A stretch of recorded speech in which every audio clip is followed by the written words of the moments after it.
ভিডিওতে দেব। মূল ভিডিওতে যাবার আগে আমি সবাইকে অনুরোধ জানাতে চাই ভিডিওটি টেনে টেনে না দেখে সম্পূর্ণভাবে দেখার জন্য, কারণ এই ভিডিওতে আমি অনেকগুলো ইনফরমেশন দেবো আপনাদের লেবু গাছ ছাঁটাই রিলেটেড, এবং সবগুলো ইনফরমেশনই আপনাদের কাজে আসবে।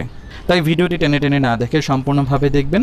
আমার ভিডিওটি যদি ভালো লাগে তাহলে আমার চ্যানেলে ঘুরে আসতে পারেন, এবং আমার চ্যানেলের অন্যান্য ভিডিওগুলো যদি ভালো লাগে তাহলে আমার চ্যানেলে সাবস্ক্রাইব করে বেল আইকনে প্রেস করে দেবেন।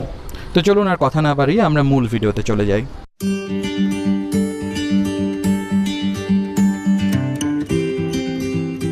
সবার প্রথমে আমি আলোচনা করব লেবু গাছকে আসলেই ছাঁটাই করার প্রয়োজন আছে কিনা। এর উত্তর হলো হ্যাঁ, লেবু গাছ ছাঁটাই করার প্রয়োজন আছে।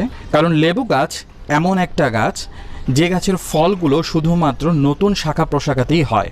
তার মানে যে ডালগুলোতে অলরেডি ফল একবার এসে গেছে বা যে ডালগুলো অলরেডি পুরনো হয়ে গেছে, এই ডালগুলোতে নতুন করে আর ফল আসবে না। নতুন করে যে ডালপালাগুলো বের হবে শুধু